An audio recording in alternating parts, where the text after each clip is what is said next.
5 طرح کی ناپاک چیزیں گھر سے باہر نکال دو ورنہ تم غریب ہو جاؤ گے، گھر کا رزق مٹ جائے گا۔ بسم اللہ الرحمن الرحیم۔ السلام علیکم ورحمۃ اللہ وبرکاتہ۔ میرے محترم بھائیوں اور میری پیاری بہنوں، ذرا ہوش سے سنو، کیونکہ آج میں آپ کو ایک ایسی بات بتانے والی ہوں جو نہ صرف آپ کے دل کو لرزا دے گی بلکہ آپ کو سوچنے پر مجبور کر دے گی کہ کہیں آپ کا گھر بھی ان 5 ناپاک چیزوں کا شکار تو نہیں، کیونکہ اگر ایسا ہے تو پھر یاد رکھنا آپ کی عبادتیں آسمان سے واپس لوٹ سکتی ہیں، تمہاری دعائیں زمین میں دفن ہو سکتی ہیں اور تمہارے گھر کا رزق ہمیشہ کے لیے بند ہو سکتا ہے، تمہارے گھر کی برکتیں چھن سکتی ہیں اور وہ سکون جس کی تم برسوں سے تلاش میں ہو تمہارے دروازے سے ہمیشہ کے لیے چلا جائے گا۔ کچھ چیزیں ایسی ہوتی ہیں جو نظر تو نہیں آتی لیکن زہر کی طرح تمہارے گھروں کو دیمک کی طرح چاٹ جاتی ہیں۔ لوگ کہتے ہیں ہمیں سمجھ نہیں آتی، ہم محنت کرتے ہیں پھر بھی بچت نہیں ہوتی، ہمارے بچے بیمار رہتے ہیں، شوہر بے سکون رہتا ہے، گھر میں ہر وقت جھگڑے رہتے ہیں، برکت ختم ہو گئی ہے۔ ارے نادان، کبھی پلٹ کر اپنے گھر کو دیکھا ہے؟ کبھی سوچا ہے کہ وہ کون سی چیزیں ہیں جو تمہارے رزق کو روک رہی ہیں، تمہارے سکون کو چاٹ رہی ہیں؟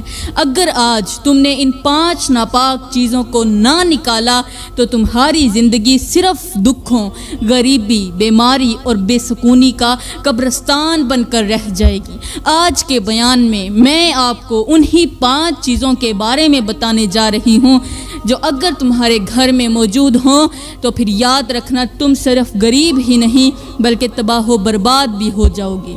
پیاری بہنوں، ہم وقت ضائع کیے بغیر بات کرتے ہیں پہلی چیز کے بارے میں، کیونکہ جب بات ناپاکی کی ہو تو تاخیر خود ایک تباہی بن جاتی ہے، اور وہ پہلی چیز، ناپاک چیز جس نے تمہارے گھروں کو غربت کی آغوش میں پھینک دیا ہے، تمہارے گھر کے رزق کو مٹی میں دفن کر دیا ہے، سکون کو ہوا میں تحلیل کر دیا، وہ چیز ہے ماہواری والا ناپاک کپڑا۔ جی ہاں، وہی کپڑا جو خون سے لت پت ہو جاتا ہے، جو عورت کے جسم سے نکلنے والی ناپاکی کو جذب کرتا ہے، مگر بدقسمتی سے ہماری کئی بہنیں اسے سنبھال کر رکھتی ہیں، کہیں دراز میں، کہیں الماری میں، اور بعض اوقات تو واشنگ مشین میں باقی کپڑوں کے ساتھ ڈال دیتی ہیں۔ یہ ناپاک کپڑا صرف ایک کپڑا نہیں بلکہ یہ ایک ایسی پوشیدہ نحوست ہے جو گھر میں شیطانی اثرات، بے سکونی، بیماری اور بے رزقی کی لعنت کو دعوت دیتی ہے۔ ہماری نادانی یہاں تک پہنچ چکی ہے کہ لڑکیاں جو ابھی جوانی میں قدم رکھ رہی ہیں وہ اسے ایک معمولی سی چیز سمجھتی ہیں، وہ اسے خوشبو لگا کر رکھتی ہیں، دلکش پیپرز میں لپیٹتی ہیں اور پھر سوشل میڈیا پر بیٹھ کر محبت کی باتیں کرتی ہیں، جبکہ ان کے گھر میں وہ ناپاکی چپکے سے رزق کی راہوں کو بند کر رہی ہوتی ہے۔ اس کپڑے کی نحوست بالکل ایسی ہے جیسے ایک بظاہر خشک پتیلی میں زہر چھپا ہو، تم دیکھو گے تو نہیں لیکن جیسے ہی اس کے اندر کھانا رکھو گے وہ زہر سب میں شامل ہو جائے گا، کھانے میں گھل مل جائے گا۔ بالکل ویسے ہی یہ ناپاک کپڑا پورے گھر میں برکت کا زہر بن جاتا ہے۔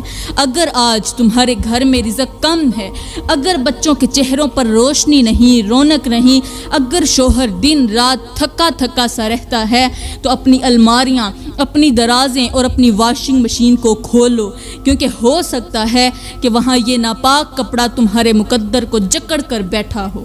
اسے فوراً باہر نکالو، فوراً پھینک دو، زمین میں دفن کرو یا اسے جلا دو، مگر اسے اپنے گھر میں ہرگز مت رکھنا ورنہ تمہارا نصیب بھی اسی خون سے رنگا جائے گا جس سے یہ کپڑا لت پت ہے۔ میرے کریم نبی نے فرمایا پاکی نصف ایمان ہے، صفائی نصف ایمان ہے، اور جو عورت اس نصف ایمان کو نظر انداز کرے وہ پورے ایمان سے ہاتھ دھو بیٹھتی ہے۔ اللہ کا فرمان ہے کہ اللہ تعالیٰ پاک لوگوں سے محبت کرتا ہے، تو پھر سوچ لو ناپاکی رکھنے والی عورت اللہ کی محبت سے کتنی دور ہو سکتی ہے۔ اللہ کے نبی نے فرمایا جو عورت ماہواری کے خون والے کپڑے کو بغیر دھوئے رکھتی ہے یا بغیر پاک کیے اسے دوبارہ استعمال کرتی ہے یا گھر میں اس ناپاک کپڑے کو چھپا کر رکھتی ہے، اللہ اس پر اپنی رحمت کے دروازے بند کر دیتا ہے۔ پیاری بہنوں، یہ کوئی معمولی بات نہیں بلکہ یہ وہ انتباہ ہے جو ہماری آخرت اور دنیا دونوں کے دروازے بند کر سکتا ہے۔ سوچو جس کپڑے پر ناپاک خون لگا ہو اگر وہ کمرے میں پڑا ہو یا دراز میں بند ہو یا دوسرے کپڑوں کے ساتھ رکھ دیا جائے تو کیا باقی کپڑے پاک رہیں گے؟ ہرگز نہیں، کیونکہ وہ ناپاکی دوسرے کپڑوں تک بھی منتقل ہو جاتی ہے، اور جب انہی کپڑوں میں نماز پڑھی جائے، انہی کپڑوں میں قرآن سنا جائے، انہی کپڑوں میں شوہر کے سامنے آیا جائے تو ناپاکی صرف جسم کی نہیں رہتی بلکہ روح کو بھی جکڑ لیتی ہے۔ یہ کتنی بڑی غفلت ہے کہ لڑکیاں اس خون والے کپڑے کو دھونے کے بجائے الماری یا واشنگ مشین میں رکھ دیتی ہیں، اور پھر اسی الماری میں قرآن بھی رکھتی ہیں، مسواک بھی رکھتی ہیں، اپنے سجدے کا دوپٹہ بھی رکھتی ہیں۔ اللہ کے نبی کا فرمان ہے صفائی ایمان کا حصہ ہے، اور ایمان وہی ہے جو پاک ہو۔ اس لیے میری پیاری بہنوں، اگر تم چاہتی ہو کہ تمہارے گھر میں رزق بڑھے، تمہاری دعائیں قبول ہوں، شوہر تم سے محبت کرے اور اولاد نصیب والی ہو، نیک ہو، تو سب سے پہلے اپنی زندگی سے ناپاکی کو نکالو۔ اور یاد رکھو جو عورت اپنے ناپاک خون والے کپڑے کو دھو کر پاک نہ کرے وہ اپنے گھر میں خود جہنم کی چنگاری رکھتی ہے جو ایک دن سب کو اپنی لپیٹ میں لے سکتی ہے۔ اس لیے ہوش کرو، عبرت پکڑو اور صفائی کو ایمان کا دروازہ بنا لو۔ میری پیاری بہنوں اور محترم بھائیوں، کہتے ہیں ایک عورت تھی جو اپنے ظاہر کو بہت سنوارتی، باہر نکلتے وقت مہنگے لباس، خوشبو اور جیولری پہنتی، لیکن اندر سے وہ مکمل ناپاک تھی۔ اس کا کمرہ، اس کا بستر، حتیٰ کہ اس کی الماریاں بھی ناپاکی سے بھری ہوتی۔ وہ ایام میں استعمال شدہ کپڑوں کو دھونے کی بجائے پلاسٹک کے تھیلے میں بند کر کے 4 دن تک رکھ چھوڑتی۔ کہتی تھی کیا ہوتا ہے، ضروری تھوڑی ہے۔ اس کی ماں بار بار اسے سمجھاتی لیکن وہ ہنستی اور پھر کہتی میں پڑھی لکھی ہوں، مجھے سب پتہ ہے۔ اب وقت گزرتا گیا لیکن ایک دن کچھ ایسا ہوا کہ پورے محلے میں ہلچل مچ گئی۔ اس عورت کے کمرے سے ایک عجیب سی بدبو اٹھنے لگی، اور جب لوگ دروازہ توڑ کر اندر داخل ہوئے تو اندر کا جو منظر تھا وہ قیامت سے کم نہ تھا۔ عورت اپنی ہی الماری کے سامنے بے ہوش پڑی تھی، اور اس کے ارد گرد خون سے بھرا ہوا ایک کپڑا تھا۔ اس پر کیڑے رینگ رہے تھے اور دیواروں پر کالے دھبے ایسے تھے جیسے کسی نے آگ سے جلایا ہو۔ وہ عورت ہوش میں آئی تو چیخنے لگی، کہنے لگی میری مدد کرو، وہ میرے بال کھینچ رہے ہیں، وہ مجھے قبر میں لے جا رہے ہیں۔ سب لوگ گھبرا گئے، کسی کو سمجھ نہ آئی کہ یہ کیا ہو رہا ہے۔ جب اسے ایک عالم کے پاس لے جایا گیا تو اس نے کہا یہ سزا ہے اس ناپاکی کی جسے اس عورت نے معمولی سمجھا۔ عالم نے کہا جس گھر میں ناپاکی رکھی جائے اس گھر سے فرشتے چلے جاتے ہیں، اور جن گھروں سے فرشتے چلے جائیں وہاں رحمت کا کیا کام، وہاں رزق کی برکت کیسے آئے۔ میری پیاری بہنوں، یہ کوئی افسانہ نہیں بلکہ ایک کھلی نشانی ہے ان کے لیے جو سمجھنا چاہیں۔ میری بہنوں، اپنے بدن کو زیادہ تر صاف رکھو۔ اپنے بدن کو تو تم صاف رکھتی ہو، لیکن کیا تمہاری روح بھی اتنی ہی صاف ہے؟ ہمارے کریم نبی نے فرمایا جو عورت حیض کے خون کو بغیر دھوئے رکھتی ہے اس پر اللہ کی لعنت ہوتی ہے، اور اللہ کا فرمان ہے اللہ طیب ہے یعنی پاک ہے، اور طیب یعنی پاک چیزوں کو پسند کرتا ہے۔ یاد رکھو جس گھر میں ناپاکی کا بوجھ ہو وہاں برکت نہیں آتی، وہاں دعائیں رد ہو جاتی ہیں اور رزق کی راہیں بند ہو جاتی ہیں۔ اس سے پہلے کہ دیر ہو جائے آج ہی پاکی کو اپنی زندگی کا اصول بنا لو، ورنہ یہ دنیا تمہیں تباہ کر دے گی۔ نہ تم دنیا میں بچ سکو گی اور نہ ہی آخرت میں۔ تو پیاری بہنوں، اب ہم بات کرتے ہیں دوسری ناپاک چیز کے بارے میں جو آج بے شمار گھروں کو بے برکتی، بے سکونی اور غربت میں دھکیل رہی ہے، اور وہ ہے ٹوٹا ہوا، دھندلا اور ناپاک آئینہ۔ جی ہاں، وہی آئینہ جس میں تم روز اپنی شکل دیکھتی ہو، بال بناتی ہو، لپسٹک لگاتی ہو اور خود کو سنوارتی ہو۔ لیکن کبھی سوچا ہے کہ یہ آئینہ جو دھند سے، میل سے اور بعض اوقات ناپاک چھینٹوں سے بھرا ہوتا ہے، وہ تمہارے گھر میں کیا اثر ڈال رہا ہے؟ ایک وقت تھا جب لوگ آئینے کو صاف رکھتے تھے، احترام سے رکھتے اور اسے بے ادبی سے بچاتے تھے، کیونکہ وہ سمجھتے تھے کہ آئینہ صرف چہرہ نہیں دکھاتا، یہ تمہارے گھر کے رزق، سکون اور تقدیر کو بھی متاثر کرتا ہے۔ آج کے معاشرے کی تلخ حقیقت یہ ہے کہ نئی نسل، خاص طور پر لڑکیاں، گھنٹوں آئینے کے سامنے کھڑی رہتی ہیں، اپنے چہرے کو بدل بدل کر دیکھتی ہیں، لیکن نہ اس آئینے کی صفائی کا خیال رکھتی ہیں اور نہ اس کے روحانی اثرات کا۔ کئی گھروں میں یہ آئینے کمرے کے ایسے کونوں میں لگے ہوتے ہیں جہاں نہ روشنی بچتی ہے، نہ صفائی اور نہ ہی طہارت۔ ان پر کبھی ایام کے ناپاک ہاتھ لگ جاتے ہیں، کبھی میک اپ کے بدبودار اثرات اور کبھی شیطانی نظریں جو باہر سے آتی ہیں اور انہی آئینوں سے ٹکرا کر تمہارے کمروں میں پھیل جاتی ہیں۔ میرے محترم بھائیوں، ایسے آئینے جن پر دھند جمی ہو، جن پر گناہوں کی پرچھائیاں ہو، وہ صرف چہرہ نہیں دکھاتے، وہ تمہاری قسمت پر پردہ ڈال دیتے ہیں۔ ہمارے بزرگ کہتے تھے کہ آئینہ اگر ناپاک ہو تو وہ نہ صرف شکل بگاڑتا ہے بلکہ گھر کے اندر برکت کی روشنی کو روک دیتا ہے۔ اس کے ذریعے نظر بد، شیطانی وسوسے اور جنات کے اثرات گھر میں آسانی سے داخل ہو سکتے ہیں، کیونکہ یہ آئینہ اب ایک کھلی کھڑکی بن چکا ہوتا ہے ان کے لیے۔ اور یہی وجہ ہے کہ آج گھروں میں رزق کم ہو گیا ہے اور جھگڑے زیادہ ہیں، دل تنگ ہیں، زبانیں تلخ اور سکون کہیں گم ہو چکا ہے۔ میری پیاری بہنوں، اگر تم چاہتی ہو کہ تمہارا گھر جنت بنے، رزق کی برکت ہو، بچوں پر رحمت کا سایہ ہو، شوہر کی محبت ہو، تو آج ہی اپنے گھروں کا جائزہ لو۔ پرانے دھندلے ناپاک آئینے یا تو صاف کرو یا پھر نکال کر باہر پھینک دو، کیونکہ میرے کریم نبی نے فرمایا تھا کہ صفائی نصف ایمان ہے، اور جو چیز دھند اور ناپاکی سے بھری ہو وہ ایمان کی روشنی کیسے لا سکتی ہے؟ یاد رکھو، آئینہ اگر پاک ہو تو چہرے کے ساتھ دل کو بھی روشنی دیتا ہے، اور اگر ناپاک ہو تو صرف شکل ہی نہیں، قسمت بھی دھندلا دیتا ہے۔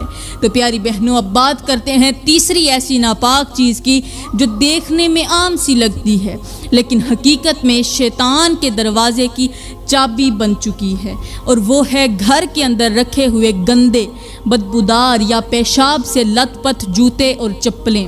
جی ہاں، وہی جوتے جو تم دروازوں کے ساتھ رکھ دیتی ہو، وہی چپلیں جو تم بیت الخلاء کے اندر استعمال کرتی ہو اور پھر انہیں گیلی حالت میں لا کر کمرے، کچن یا عبادت کے جگہ کے پاس رکھ دیتی ہو، وہ تمہارے رزق، سکون اور رحمت کے دروازے بند کر دیتی ہیں۔ یہ کوئی معمولی بات نہیں، جوتا وہ چیز ہے جسے روز زمین پر رگڑا جاتا ہے، گندگی میں رکھا جاتا ہے، بعض اوقات اس پر ناپاک پانی یا پیشاب کے ذرات بھی لگ جاتے ہیں، اور جب یہی ناپاک جوتے تم اپنے گھر کے اندر رکھتے ہو تو وہ گھر کے فرشتوں کو بھگا دیتے ہیں۔ ہمارے کریم نبی نے فرمایا کہ صفائی ایمان کا حصہ ہے، اور تمہارا گھر اگر گندگی سے بھرا ہو، چاہے وہ جوتے کی صورت میں ہو، چاہے وہ کسی بھی صورت میں، تو پھر رحمت کے فرشتے وہاں کیسے ٹھہریں گے؟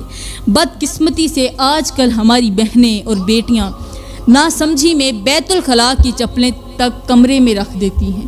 بعض گھروں میں تو بچوں کے کھیلنے کے کمرے میں بھی گندے جوتے رکھے ہوتے ہیں۔ جس گھر میں تم سجدہ کرتی ہو، جس کمرے میں سجدے کرتی ہو، قرآن پڑھتی ہو، دعا مانگتی ہو، اسی جگہ ناپاک چپلیں پڑی ہوتی ہیں، اور پھر حیرت ہوتی ہے کہ کیوں رزق میں تنگی ہے، کیوں ہر وقت بے سکونی ہے، کیوں بچے رات کو ڈر کے مارے جاگ جاتے ہیں، کیوں شوہر بیوی سے لڑتا ہے؟ کیونکہ تم نے خود اپنے گھر کو ناپاکی سے بھر دیا ہے، اور ناپاکی صرف نظر آنے والی نہیں ہوتی، وہ روحانی دروازے بند کر دیتی ہے۔ تمہیں معلوم ہونا چاہیے کہ بعض ناپاک جوتے اور چپلیں ایسے بھی ہوتے ہیں جن پر نظریں لگ جاتی ہیں، جن پر جنات یا شیاطین اپنا اثر ڈال دیتے ہیں، اور جب وہ جوتا تمہارے گھر میں رکھا ہوتا ہے، تو وہ پورے ماحول میں منفی توانائی پھیلاتا ہے، جیسے کوئی زہریلا دھواں ہے جو نظر تو نہ آئے مگر سانس روک دے۔ اس لیے میری بہنوں، آج ہی اپنے گھروں کو دیکھو، کون سی چپلیں اور جوتے ناپاک ہیں، کون سی بدبودار ہیں جنہیں تم نے نہ دھویا ہے، نہ صاف کیا ہے اور نہ احترام سے باہر رکھا ہے۔ فوراً انہیں اچھی طرح یا تو دھو کر صاف کر دو یا انہیں گھر سے باہر نکال دو، کیونکہ جہاں جوتے بدبودار ہوں وہاں رحمت کے فرشتے قدم نہیں رکھتے، صرف وہاں نحوست آتی ہے اور رزق تمہارے دروازے سے پلٹ جاتا ہے۔ یاد رکھو، جوتا اگر گندا ہو تو راستہ ناپاک کر دیتا ہے، اور اگر وہی جوتا تمہارے گھر میں ہو، صاف پڑا ہو، تو پھر تمہاری تقدیر کا راستہ بھی کیچڑ میں جا گرتا ہے۔ فیصلہ تمہارے ہاتھ میں ہے، گھر میں رحمت بلاؤ یا بے سکونی۔ تو پیاری بہنوں، اب بات کرتے ہیں چوتھی ایسی ناپاک چیز کی جو اکثر گھروں میں نظر تو نہیں آتی، لیکن اس کی بدبو، اس کا اثر اور اس کی نحوست پورے گھر کو اپنی لپیٹ میں لے لیتی ہے، اور وہ ہے کچن یا کمرے میں رکھے ہوئے پرانے جلے ہوئے دیے، ٹوٹے ہوئے برتن یا سڑے ہوئے پھل اور سبزیاں۔ جی ہاں، یہ وہ چیزیں ہیں جو تمہیں تو معمولی لگتی ہیں، لیکن یہی معمولی سمجھ کر رکھی گئی چیزیں تمہارے رزق، برکت اور سکون کی سب سے بڑی دشمن بن جاتی ہیں۔ کیا آپ نے کبھی غور کیا ہے کہ آپ کے الماری کے اندر وہ پرانا تیل والا دیا جو رمضان میں جلایا گیا تھا اب تک دھول میں پڑا ہوا ہے، یا وہ چینی کا ٹوٹا ہوا پیالہ جو تم نے یہ سوچ کر سنبھال رکھا ہے کہ کبھی کسی دن کام آ جائے گا، یا وہ سڑتی ہوئی سبزیاں جو فریج کے کونے میں کئی دن سے پڑی ہیں؟ یہ سب چیزیں صرف گند نہیں، نحوست کی علامتیں ہیں۔ میرے کریم نبی نے فرمایا کہ اللہ صفائی کو پسند کرتا ہے۔ اب بتاؤ، تم کیسے رحمت کی امید رکھ سکتی ہو جب تمہارے فریج میں سڑا ہوا کھانا رکھا ہوا ہے، یا تمہارے کچن کے کسی کونے میں ٹوٹی پلیٹ پڑی ہے، یا پھر جلی ہوئی روٹی پڑی ہوئی ہے؟ تو پھر تم برکت کی امید کہاں سے رکھتی ہو؟ یاد رکھو، جلے ہوئے دیے کا دھواں نظر تو نہیں آتا، لیکن اس کی نحوست گھر کی فضا میں تیرتی رہتی ہے، جو رزق کے فرشتوں کو بھگا دیتی ہے۔ آج کل کی عورتیں اور لڑکیاں، خاص طور پر نئی نسل، خوبصورتی پر تو توجہ دیتی ہیں، لیکن صفائی اور روحانی پاکیزگی کو نظر انداز کر دیتی ہیں۔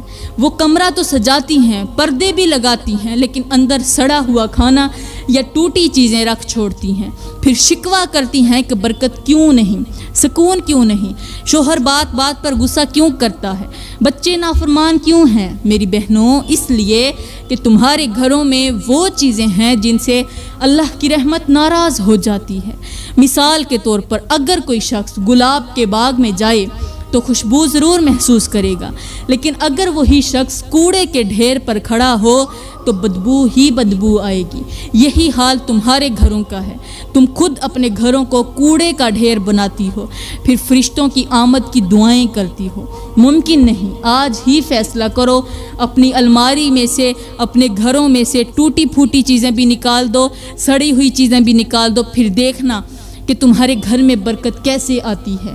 تو میری پیاری بہنوں، اب ہم بات کریں گے پانچویں ایسی ناپاک چیز کی جو آپ کے گھروں میں تو چھپی ہوتی ہے، لیکن اس کا اثر تمہارے رزق، تمہارے نصیب اور تمہارے سکون کو دیمک کی طرح چاٹ رہا ہوتا ہے، اور وہ ہے گھر میں رکھا ہوا غیر محرم مرد کا تحفہ، خط، تصویر یا کوئی بھی چیز جو گناہ کی یاد دلاتی ہو۔ یہ وہ چیز ہے جو نظر نہیں آتی، لیکن دل پر بہت گہرا زہر بن کر چھا جاتی ہے، روح کو بیمار کرتی ہے، فرشتوں کو تمہارے دروازے سے واپس موڑ دیتی ہے۔ آج کی لڑکیوں کا حال یہ ہے کہ وہ پرانا وقت کہہ کر گناہ کی نشانیوں کو سنبھال کر رکھتی ہیں۔ کبھی اسکول یا کالج کے زمانے میں کسی غیر محرم نے کوئی چھوٹا سا گفٹ دیا، کبھی محبت بھرے جملے لکھے، کوئی تصویر بنوائی، اور آج شادی ہو گئی، بچے ہو گئے، زندگی آگے بڑھ گئی، مگر وہ گناہ کی نشانی آج بھی کسی ڈائری کے صفحے میں، کسی بکسے کی تہہ میں یا کسی الماری کے کونے میں چھپی ہوئی ہے، اور تم سوچتی ہو کہ یہ ایک یادگار ہے۔ نہیں میری بہن، یہ وہ ناپاک چیز ہے جو تمہاری دعا کے اور رب کے درمیان دیوار بن گئی ہے۔ یاد رکھو، اگر تم نے گناہ چھوڑ بھی دیا ہو لیکن اس کی یاد کو سنبھال رکھا ہے تو پھر سمجھ لو تم نے دروازہ کھلا چھوڑا ہوا ہے۔ شیطان کبھی بھی واپس آ سکتا ہے، آزمائش دوبارہ لوٹ سکتی ہے اور تمہاری ندامت، تمہاری توبہ پھر سے دھندلا سکتی ہے۔ میرے کریم نبی نے فرمایا کہ جب کوئی بندہ گناہ چھوڑ دے تو اس کی تمام نشانیاں بھی مٹا دے تاکہ دل صاف ہو اور اللہ کی رحمت نازل ہو۔ اب سوچو، تم اپنے شوہر کے لیے صاف دل نہیں رکھ رہی، اپنے بچے کے لیے صاف دعا نہیں مانگ رہی، کیونکہ تمہارا دل اب بھی ماضی کی کسی ناپاک تصویر، کسی خط یا یاد میں الجھا ہوا ہے، اور یہی وہ نہ دکھنے والی ناپاک چیز ہے جو رزق کی برکت روک دیتی ہے، گھر میں بے سکونی بھر دیتی ہے اور تمہیں دن بدن جسمانی نہیں بلکہ روحانی بیماریوں میں مبتلا کر دیتی ہے۔ تو میری پیاری بہنوں، آج یہ فیصلہ کر لو کہ گناہ کسی بھی نشانی کو اپنے گھر میں تم جگہ نہیں دو گی، نہ دل میں، نہ الماری میں، نہ بکسے میں، اور نہ ہی کسی پوشیدہ فائل میں، کیونکہ جو چیز تمہارے رشتوں کی بنیاد کو ہلا دے وہ یاد نہیں زہر ہوتی ہے، اور زہر کو گھر میں رکھنا نادانی نہیں خودکشی ہوتی ہے۔ اپنے دل، اپنے کمرے، اپنی الماری اور اپنی دعا کو پاک کرو تاکہ تمہارا رزق کھل جائے، سکون تمہارے دل میں بس جائے اور فرشتے تمہارے دروازے پر رحمتیں لے کر کھڑے ہوں، ورنہ یاد رکھو ایک چھوٹا سا پرانا گناہ تمہاری پوری نئی زندگی کو خاکستر بنا سکتا ہے۔ تو میری پیاری بہنوں، اب جب آپ نے ان 5 چیزوں کے بارے میں سن لیا ہے تو پھر ایک لمحے کو رک کر سوچو، کیا ان میں سے کوئی چیز تمہارے گھر میں موجود ہے، تمہارے دل میں، تمہاری الماری میں، یا تمہاری زندگی میں تو موجود نہیں؟ اگر ہے تو فوراً نکال دو، مٹا دو، جلا دو، کیونکہ وہ نہ صرف تمہارے رزق کا راستہ بند کر رہی ہے بلکہ تمہارے نصیب کو بھی الٹا موڑ رہی ہے۔ اللہ کا فرمان ہے، اللہ پاک ہے اور پاک چیزوں کو پسند فرماتا ہے، اور ہمارے کریم نبی نے فرمایا جس گھر میں ناپاکی ہو اس میں رحمت کے فرشتے داخل نہیں ہوتے۔ تو اب فیصلہ آپ نے خود کرنا ہے کہ تم فرشتوں کو بلاؤ گی یا شیطان کو جگہ دو گی۔ یہ زندگی تمہیں ایک بار ملی ہے، اسے پاکیزگی کے ساتھ گزارو تاکہ آخرت میں تمہارا حساب بھی آسان ہو جائے۔ تو میری پیاری بہنوں، میں دعا کرتی ہوں اللہ تعالی ہمارے گھروں سے ہر ناپاکی، ہر نحوست، ہر فتنے اور ہر گناہ کی نشانی کو نکال دے، ہمارے دلوں کو پاک کر دے، ہماری دعاؤں کو قبول کر لے اور ہمیں ایسا رزق عطا فرمائے جس میں سکون ہو، برکت ہو اور وفا ہو۔ آمین ثم آمین، وما علینا الا البلاغ المبین۔